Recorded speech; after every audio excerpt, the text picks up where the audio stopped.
Hold tight! UAAP Season 86 magbabalik na this coming February. Opening day pa lang pasabog na agad ang maglalaban. NU Lady Bulldogs at LaSalle Green Archer, new rivalry sa UAAP. Good day ka-trending! This is Kuya Jeff, the voice artist of this channel. Bago natin yung pag-usapan ay huwag mong kalimutan mag-subscribe at hampasin notification bell para mag-updated ka sa latest Pilipinas volleyball trends.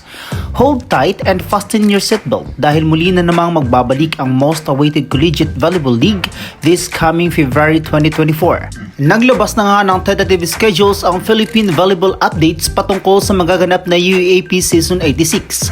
Dito nga ay muli natin makikita ang mga volleyball stars na inabangan ng karamihan. Opening matchup pa nga lang ay isang palaban na kaagad ang maglalaban-labang team. February 17, 2024 ang tentative schedules ng UAAP na gaganapin mismo sa Araneta Coliseum. Pangungunahan ng boys team at bago sundan ng women's team. Mauna nga maglalaban-laban ang FEU Tamaraos laban sa UP sa boys team at 10 AM. Susundan naman kaagad ito ng women's team at 12 PM na FEU laban sa UP Fighting Maroons. Magsisimula na rin magpakitang gilas kaagad sa opening ang DLSU laban sa Adamson Boys. At syempre after this game ay muli natin makikita ang inaabangan ng lahat na LaSalle Green Archer at Adamson Blue Falcons. Sila nga ang main event opening match this February 17, 2024. February 18, Sunday naman ang ikalawang set of match. Dito nga ay muling magbabalik ang nangangating makapag-podium finish na Ateneo Boys laban sa UE at 10 AM. Samantala muling magbabalik aksyon ang most rookies team na Ateneo Girls laban sa UE Lady Warriors. Magiging kapanapanabik nga rito ang laban dahil all teams ay sobrang nag-prepared for this league. Maliban rito ay mataas na nga expectation ng mga fans patungkol sa mga collegiate teams dahil sa bukod sa bali-balitang malalakas ng mga rookies ng mga teams ay bali-balita ring mataas na ang standard ng ibang team sa UAAP. Speaking of standards ay pinataas nga ng LaSalle at NU ang level of standard ng laro sa collegiate games.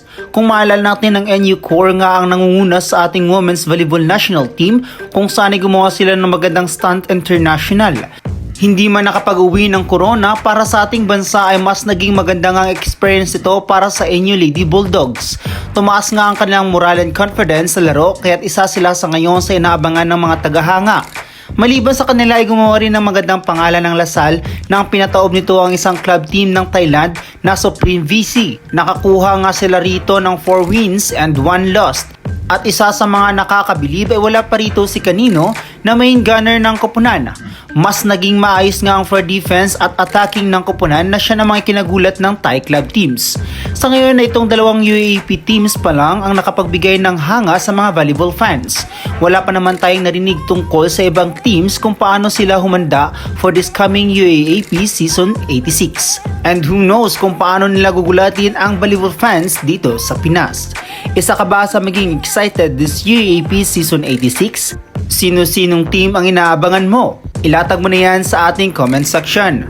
So that's it for today's video ka-trending. Don't forget to subscribe at hampasin notification bell para updated ka sa latest ganap ng volleyball sa Pinas. Thanks for watching. Bye for now!